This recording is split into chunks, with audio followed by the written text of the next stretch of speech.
Get it together!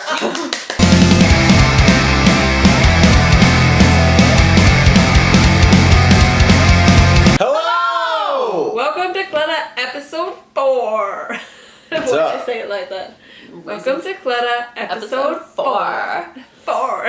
In this episode, we're talking to our very first guest ever on the show, DeStasio, Knights of the Slice / Toy Pizza. Action Figure of the Month Club. We're going to review some of the bootleg and action figure toys that we have for our upcoming show in Action Figure 8. We're going to show you the brand new colorway of the Lil Qwiky from CC and Quicks. We're going to review your saves the dates. We're going to remind you about our party on February 28th. And our event on May 30th and 31st.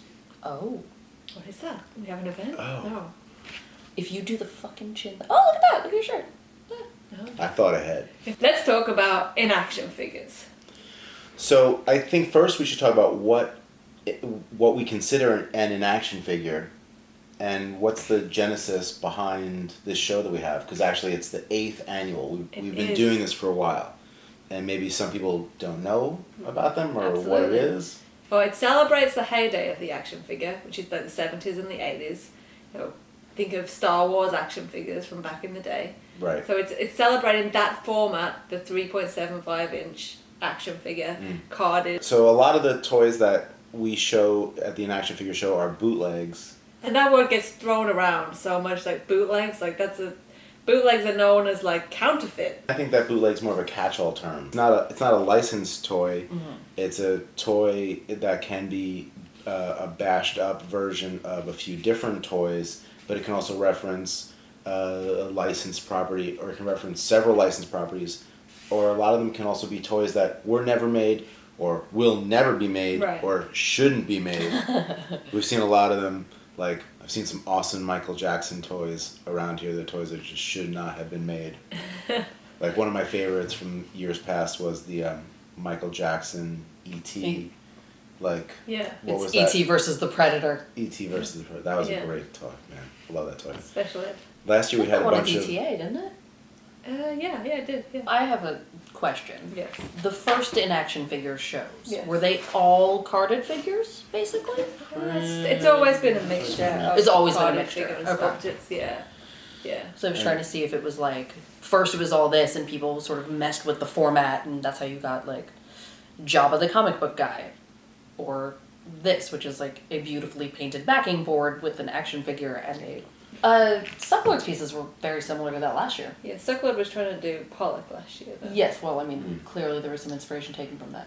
Well, I'm glad that you brought up Sucklord, because that's really who you need to talk about if you're going to try and explain to people what in-action figures are. Sucklord really needs to be given the credit for having invented this entire genre. He was the first artist to make his own carded figures in lieu of being able to get the toy deal that he was interested in getting. So he just started making what he wanted to make, and this is in the late 90s. I personally remember going to different shops in the East Village and seeing his work start to pop up and really thinking that it was cool, and it was like the hype toy back in the late 90s. You know, he just kind of broke open this whole concept of making your own figure that had never been made before, you know, making the figure that you wanted to see. And he was doing it in a much more homemade way than, let's say, Michael Lau, who also was making figures that he wanted to see that hadn't been made before. But because of Sucklord's, unique love of Star Wars and his unique love of the carded figure, when he decided to make his first toys, he was replicating that whole genre. And I think in many ways he is credited for it, but in many ways I think he's overlooked. Oh, he can be overlooked because there's so many people working that way now that it's easy to kind of forget that somebody did it first. Right. And then there are other people who do deserve a lot of credit as well for being there at the same time. One of the other first resin casters who showed us all how to do it is Dave Healy. Yeah, absolutely. Healy Made was the guy who was sort of like on the opposite end of the spectrum from Sucklord. So you had Sucklord going, my shit sucks, I make bootleg action figures, to the other end of the spectrum, having Dave Healy making pristine, gorgeous versions of resin figures, of making versions of action figures that were the figures he wanted to see made, but he did them perfectly. Right. And they were art objects, indisputably art objects, and they just had completely different vibes. You know, and you had people who just, you know, wanted to collect Healy and people wanted to collect Sucklord, and now they're both, I think, in the, you know, the pantheon of resin casters, and they do their thing. And now we have hundreds of other artists in the scene who, right. who I think it can also be quite a good entryway into making your own stuff, because you can take something that exists and make a mold of it and make a version of it that's your own, quite simply, really. There's also it's an art form where in certain cases, if the figure itself looks a little janky, if it's a little messed up, if it's, you know, not absolutely perfect, you can sort of, your backing card can be your saving grace, or you can lean into the fact that you're not a great resin caster and that's absolutely not your forte, and that can be but you're still portraying part the of idea. it. Exactly. So the idea is still there, and you know, there's everything.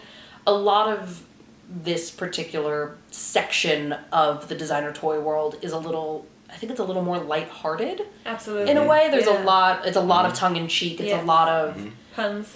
A lot of puns. It's a pun. I don't really think it's about puns. I think it's about cross-referencing. Sometimes it's about puns. Yeah. Well, it's both. It's comedy. It depends on the figure. It's mashups. It's about bringing things together. I think it's about appropriation. Absolutely. And also, I just wanted to jump on the back of what you were saying about it's okay if the figure's janky. Some of my that the figures, those are my favorites. Yeah. Like, there's just something about a really shitty toy that just makes me feel like it just scratches an itch for me, and it's like, that's fucking awesome. Right. Because it's from the roots of, like, it's from like the deepest, darkest roots of what I ever loved about art and toys, like from high school. You know what I mean? It just reminds me of like zine culture, and it reminds me of Xerox and shit, and throwing stuff together and mashing things together. But I think this probably is the 3D version of that. Yes. That's totally Xerox true. in and mashing and Yeah, like sometimes just the worse something is made is the best. Like it doesn't have to be good to be amazing. There's something super punk about this. Like There you go. Yeah. It's like the punk roots. And then a lot of people do transition from this to other toys. Like Retroband? Like Retroband. Yeah. So, you know, Retroband right now is best known for the Meats figures. Yeah. And he's a really great example of someone who started with one type of toy and was able to transition to another type of toy. Not a lot of artists can do that. Right. But if you get kind of pigeonholed. And a lot of his fans now probably are not the same fans that he had. No, I don't think so. I don't think that they collected. When he started, you know, but we were showing Retroband years ago when it was all, you know, Carded really, figures. really pristine carded figures. Yes, absolutely And beautiful. he was making toys of horror movie figures that had just never been made and probably would never be made. And then he also transitioned to making other genres besides horror movies. Yeah. I remember there was a New Jack City toy that showed here that was really exciting. And then he went on to do the heavy metal toys. Yeah. And then he transitioned out and did something completely else. Very different, yeah. Yeah. Yeah, we talk a lot about Star Wars in this and how there's a lot of Star Wars and Back to the Future and all those 80s movies, but it's good that you pointed out horror, because there's a lot of horror fans who are involved in this who do characters from horror that don't have figures. Such as this one. Let's talk about this one for a second. The Shining figure. This is an amazing figure. Like, this is one of the ones that I want, and I won't get one. No. It's a beautifully produced backing card. It's very shiny. It has a special shiny sticker on the back too. I'm a huge Shining fan. Yeah. So this is definitely the kind of figure that I would want to own and buy. And this artist last year did Omar from The Wire, so which was a great figure as well. And he does, his name's probably pronouncing this wrong, Jiban Toys? Yeah. Yeah, I think that's how you say it. Jiban? Yeah. Yeah, and he always does really cool stuff for an action. And we have 10 of these pieces, 10 of I those. think. Yeah, so And he touches on characters like Omar. I don't know if you watch The Wire, you should. Man's got to have a code, and man's got to have a code. It's important. Yeah. Also, that's a good horror example. I also really I'm moving on from horror. Sure. That's I fine. love this figure by OmniRes of the Fat Mac. No. If you're a fan of It's Always Sunny in Philadelphia, you need this Who toy. isn't a fan? I don't know. I've just noticed his signature on the back. Oh yeah, no, it's beautiful. We'll save that. You'll get to see if that. you buy the figure, you get to see the signature. It's funny. It's spectacular. As It fuck. is. Yeah. Yeah, no, I love Yeah. it. It's great. It's Cultivate great. mass. It says so. It's got a little start. Cultivate mass. It's so good. It's really well done. Oh man, yeah, no, it's a really, really awesome figure. I fucking love it. And I think with this genre too, you get to explain more about the figure because of the backing cards and how like awesome and creative you can be with Yes. the comedy and the explanation on the backing cards. You can really. Go ahead, try and move him. It's so good. It doesn't move. It has no action. It is in action. So good. Yeah. Yeah. What else do we have here? We have an awesome gym action. Gym action? New name. Gym action. This is Jim Henson in his gym action pose. No action. Henson. He's got Kermit. It's really good. It's by Dan O'Brown. And Dana Brown mentioned that one of the reasons he made this figure is Henson is one of his heroes, as he is to a lot of us. What else? We have CZ.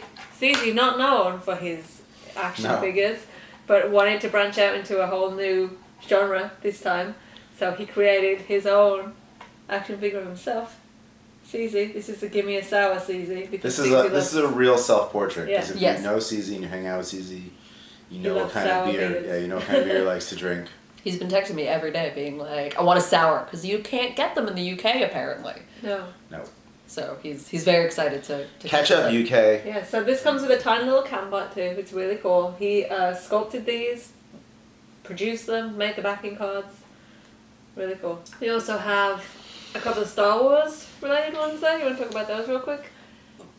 They're all sort of, I think the only Star Wars ones we have out right now Those are, two. They're like. and this. Oh yeah. There's a lot going on Yes. Star Wars related. No, not that one. And they're all mashups. of Star Wars some is sort. like the mainstay Yes. Yes. of the It action always figure will be. world.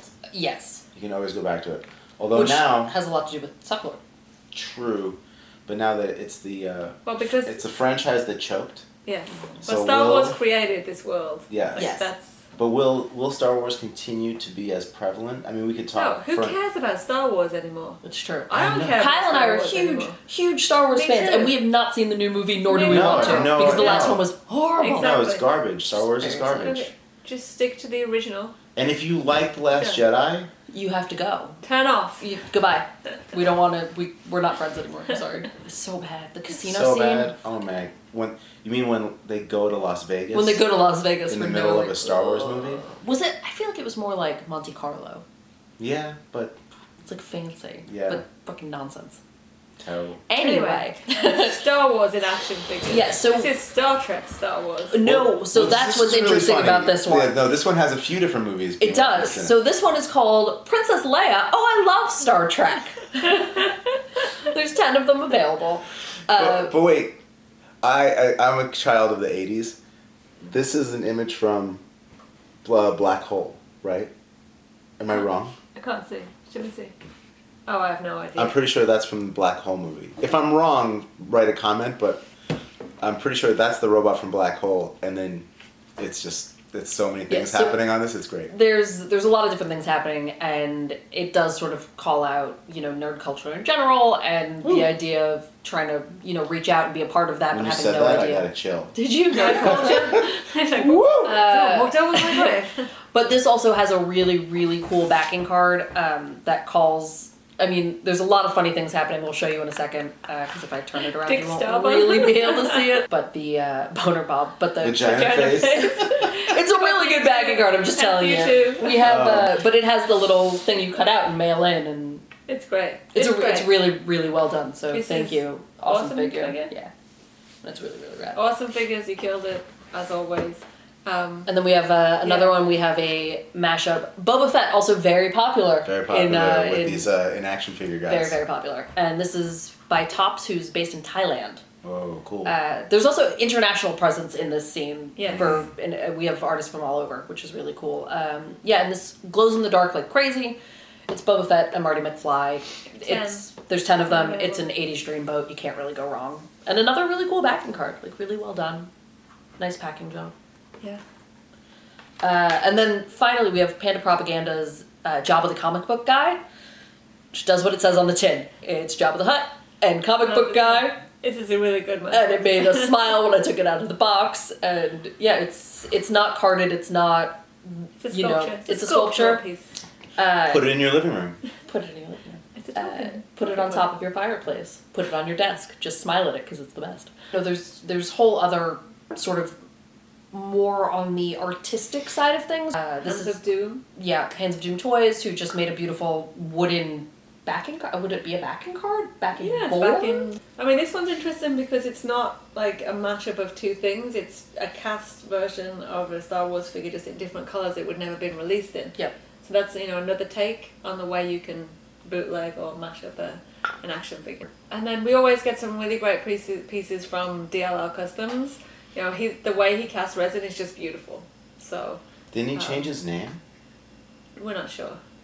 He did. He sent new cards. Derek. Derek Loglog. Derek Loglog. Yeah. So we have Five of these, all slightly different because of the way that they're made. So check these out too. Really beautiful. They're really pretty. They change color in the sun. Yeah. And they're all Super going to be awesome. listed individually because they are slightly different. So if you join the preview list, you'll have 2 hours to decide which one you would like of the 5 we have. Absolutely. So In Action Figures is opening February the 8th at Clutter Gallery. If you're not on the preview list, join the preview list. There's links all over our website. There'll be a link below. Yeah, there'll be a link below. Items get first offered to the preview list and then to the gallery in person. So openings at 6 p.m. Come along. A lot of the artists come. It's a really great, fun night. It's one of the most fun shows that we do, I think, for the crowd that comes. There's been some evenings where shit got crazy. So Jesse's going to be here in 3, 2, 1. Hi! That's not the way it works. No. We're honored with our special guest, Jesse DeStasio. You are honored. I am honored. It's true. I feel honored. So everyone knows you mainly from Toy Pizza. Yeah, since they, my To Catch a Predator episode hasn't aired in probably a decade. That's what I'm known for now, and I'm thankful for the distinction. Absolutely. You did. And now you're really known. You're out there and known for Action Figure of the Month Club. That's right. AFTM. Tell us about Action Figure of the Month Club. Well, January is the 5th anniversary of Knights of the Slice, which is our sort of spin-off toy line from the YouTube Toy Pizza channel. Right. And we started Action Figure of the Month in 2018. We started shipping it in 2019. Right. With the idea being, when I was a kid, like clipping the proof of purchases and sending them in for the Cobra Commander or the Boba Fett figure and getting that package in the mail was the only happy part of my childhood. So I wanted to recreate that for all the other miserable adults out there. Is that a real statement? Were you relatively real? Relatively. I see. This is why I want to have a 3-hour long. It's you can't just say I was miserable my whole life. Be like, oh, that's really interesting. Moving on. I feel like it really changed the vibe of the YouTube show we've got going on. It's a deep dive into the psychology of a toy collector. Toy Pizza. Why did you start Toy Pizza? So I had a client, Frederator Studios, who created Adventure Time and created Bravest Warriors. And they had a very sort of open atmosphere in terms of content creation. They had a partnership with YouTube, and they had these wonderful studios in Manhattan where people were just filming videos for different channels, different shows all the time. So we sort of pitched the idea of a toy collectible show. Originally not me hosting, just sort of writing and being in the background. I looked towards some of the news sites to see if maybe they might be a good fit for doing this. And nobody was thinking about YouTube. Nobody really wanted to do it. This is long before Toy Galaxy, who I think has perfected the idea of what we were trying to do, and people like Toy Shiz on Instagram. There was nobody who wanted to do it. There was nobody that was sort of camera friendly, for lack of a better word, And so we did a live stream test, and it was very successful. And then we rolled out the episodes, and I think we have over 100, probably 120 episodes. And Toy Pizza, the program, transmutated into Knights of the Slice, the action figure line, which transmutated into Action Figure of the Month Club. I remember the first time that we ever hung out, we had bubble tea. Yes, at And St. Alp's Tea House, that's- which shockingly doesn't exist anymore. Weird. That place It's was- almost as if all these great businesses in Manhattan have just been wiped clean. Wasn't it actually called Saints Alps? Saint It was Saints Saints Alps. Alps. Saints Alps. It was Alps Saints- Tea's house. Something like that. Yeah, I spent a lot of time there. Yeah, In it was yeah. really We had late all the 90s, like the little 2000s. weird fake pastry yeah. shit. And tea eggs. They had like the I know. dark brown Oh, I eggs never had soaked that. in soy sauce. Oh, no, I never saw that. I It's like a remember, pickle egg. Teeny, I teeny remember, orders of um, dumplings Yeah. for Version of a like pickled $2. egg. right, right. And one of the only bathrooms you could sneak into in the Lower East Side, which is, you know, you're always strategically thinking about bathrooms when you walk around. I go for Manhattan. hotels. Oh. I don't want to like just like let the cat out of the bag. Yeah. But if you walk into a hotel with purpose, Yeah. they will I Uh, haven't let either. go. The They go. Plaza Yeah. is my favorite Yeah. city bathroom. Yeah, Yeah. But if you're there, if you're at any hotel for a meeting, yeah. No, Sky's the I'm limit. questioning you. Yeah. Yeah, this is life in New York City. yeah. I mean, if you're here, if you're not here, this is just life advice. So at that time, you had been making Tank Head. Oh Is yeah, that right? old school. Yes, yeah. Like I remember when we first met. I don't remember what we were talking about at that meeting, but I remember I was like, "Hey, I'm here to talk about designer toys," and you're like, "Oh, that's like."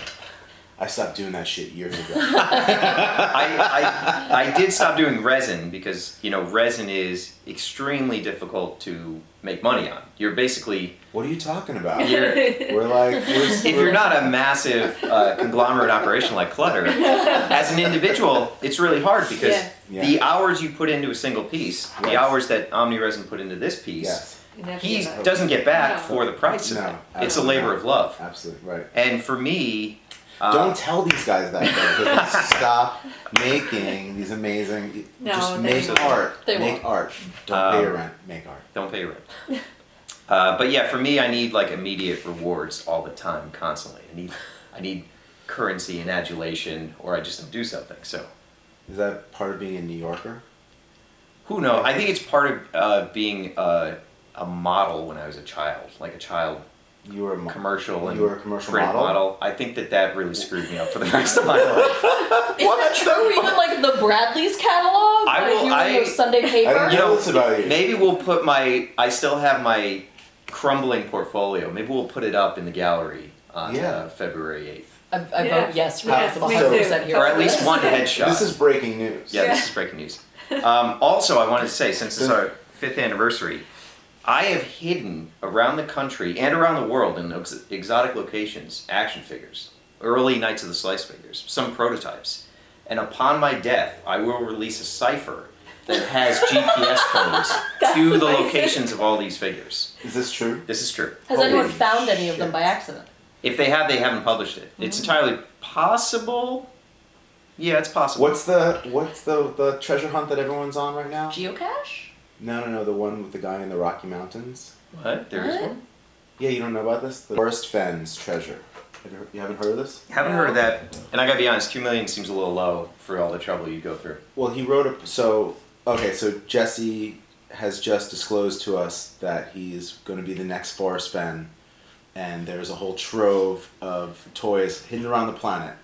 So, and if you don't know about Forrest Fenn, look it up. There's a poem where he explains how to find this treasure, and there's people out there right now, I'm How sure, many people? as we Like speak. a lot of people? It's been going on for a number of years now. How- when did he die? Wow. Hold Just on, makes video it- What editing. kind of nonsense We'll just put it. national We'll put it. treasure shit is He this? died, and I'll put the number in the video. Fair enough. It was a few years ago, and then we can also run the poem. And if you don't know about it, You can go Go and get spend your your- life looking for this. yeah, I mean, we'll And we're going today to the Rocky Mountains. Join us! That'd be fucking amazing, dude. We're gonna live stream. Holy shit! If we had a babysitter. But talk into someone, then we can move on to that. So you went from I don't remember where we were in the conversation. Yeah. Which That's is why good, editing but this. It's fine. yeah, but so you went from Toy Pizza as a video to Knights of the Slice as a toy line. Right. And now you're currently doing Action Figure Month Club. What do you have coming out now? Like, what's exciting? What's happening? How's it going? Boy, it feels like a scramble up a sheer cliff wall. It's largely just a one-man operation, and there's so many orders, and every day I wake up there's more orders, and I have we have our e-commerce stuff, which has to ship out, as you guys know, all the time. Then we have our action figure of the month, which is a big drop once a month going out to people. And a relatively successful Patreon, which I give away free toys. I wanted to ask you about that. Yeah. Because some people don't know about Patreon. So if you're a $25 patron a month, you get usually an unpainted action figure or a test shot or something early, before anybody else. So as a $25 a month member, you every month get an unpainted figure? It's about every 6 weeks, but yeah, it works out. Every 6 weeks? Yeah. Okay. And then if you're a $5 patron, you're going to get a smaller gift. Right now the gift is a big sticker sheet with some jumbo stickers. It's been sometimes an accessory, a new painted head. And then oftentimes there are double months where the $25 tier will get both gifts. Oh, that's cool. And Patreon has really taken the place of, the money I used to make off of YouTube, which as an independent creator, you're not going to make money on YouTube. So my efforts have really shifted behind a paywall, and it's like, you're reaching a smaller audience, but you're reaching an audience that's paying for the privilege to be there. And in my experience, they're much more creative. They give better criticism, and there's sort of a better dialogue, as opposed to just, kind of an open Instagram or Facebook group where there's a lot of trollish behavior or people daring to say they don't like your stuff. Thank you, no. Do that. Thank you, no. They're like a mythology behind the world of... Yeah, there is. It's unwielding too, and it's unwielding to myself. I typically... Does that mean like you just wake up sometimes, you're like, I gotta make this now, and it destroys the mythos? So far, everything's been strung together. So this is a great question. It's a little complex to answer. There's a series of video games called Dark Souls, the Soulsborne series. And there's no straight linear narrative to any of those games. You get little bits and pieces about the story when you pick up an item, when you read the description, when you beat a boss and a new spell is unlocked. But you can't just play the games and understand all the characters in the story and how it flows.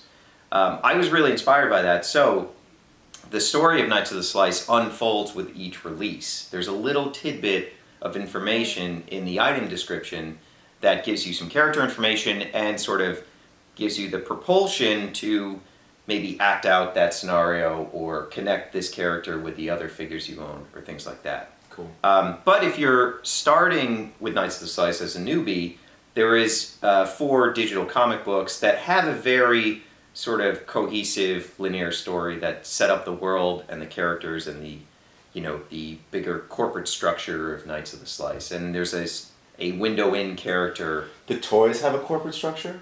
Yeah, well, the idea of this... This is a window into your soul. Yeah, absolutely. So the idea of this character here, this sort of This was the Mega Knight. The pizza-themed motif, it premises that this is like Ronald McDonald as a bodyguard and a delivery man. So in the world of Knights of the Slice, delivery food is a very highfalutin thing. There's been a food war in the past, and so only the rich get their food delivered. But food delivery is susceptible to hijacking because the drivers carry a lot of money. They have food, which is a scarcity. Okay. And so the food corporations need to have armored guards to literally deliver food to people. Oh. And that's the sort of world in which all these characters unfold in. We've known each other for a long time. Yeah. And I'm just learning. We actually made this figure with you, and you're I just had no learning. idea. Yeah. But to answer the question about the story and the narrative, a lot of times I'm writing the story as something's being released, the morning of, the day of. I order probably about a year's worth of product in a single wave. So I'm getting a ton of different styles and SKUs, and I just kind of set them all up on the table like this for a few weeks, and the stories kind of pop out. Like one character just kind of reflects another, and I bundle them together, and it's all, a lot of it's written on the fly, but it is intentional. It is a sort of subconscious exercise, I guess. 8th, Jesse, you're having your show here at the Clutter Gallery for the 5th anniversary of Knights of the Slice. Correct, yes. On January 27th, 5 years ago, we launched the Kickstarter, which kind of started all of this with a kick, as it were. Yep. And that's how you're able to give up your job as a barista. I still do that on the weekends to maintain a connection with the proletariat. Maintain. Yes, otherwise how will you know what toys? How am I going to get my mixtapes out there? So is there anything we want to say about the Knights of the Slice show in particular, or do you want to... I could give the premise. What? Yes. Well, originally you had the super duper idea for the show that you pitched me I'm night over not drinks. saying that that's not going to happen. Okay. Tell us about it. I gotta buy some hair chalk. So, it's the 5th anniversary, but I think what we're gonna do is have our display be capsule focused, because we have these wonderful mythological artifacts from another planet. And we're gonna line up a ton of these, and we're gonna have special figures inside. Now, some of them will be figures that are long sold out, some of them will be paint samples from the factory. All of them will be sort of monocolored, and we're going to build a very interesting display that's going to very affordably allow people to have something unique and special from Knights of the Slice. That's awesome. Excited. That's awesome. I want to talk about the fact that we made these with you and we never publicized it. So, will we have any new Mega Knights? No. No. Oh well.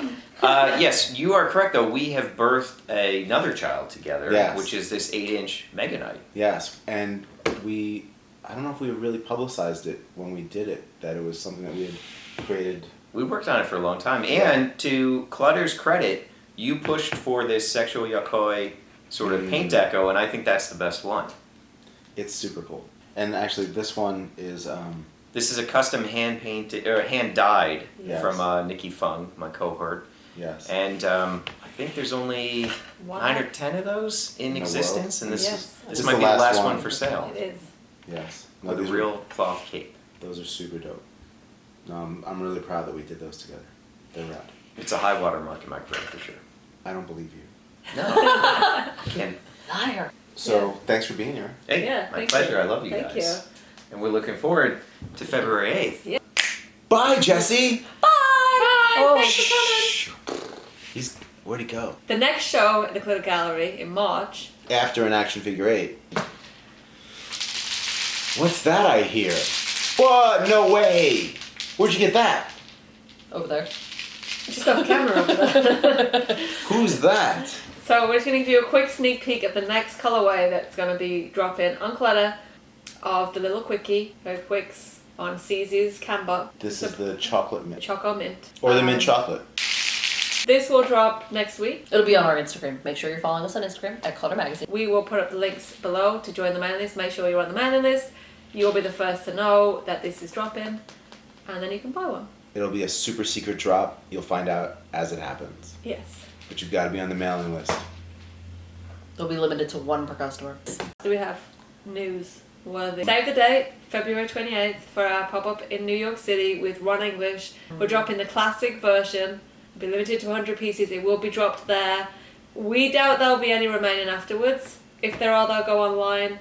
Chances are there won't be. So if you want one, go to the event February 28th. We do expect them to sell out at the party. We do. And again, if you want to get one of those special limited KCBC beer cans, you also will have to go to the party. They'll be limited to 100 pieces, and it's first come, first serve. Mm-hmm. And there's going to be lots of other super awesome things happening at the party, Yeah. which we've talked about a bit, and we're going to release more information about in the coming weeks. We're not going to stop talking about it. No. You better be coming. Write it in your notebook. Save Not on the the wall in blood. Write it on the wall in blood. Go get a pig. Go. Kill the pig. Go get a human. Murder Scrawl. a human. Bye!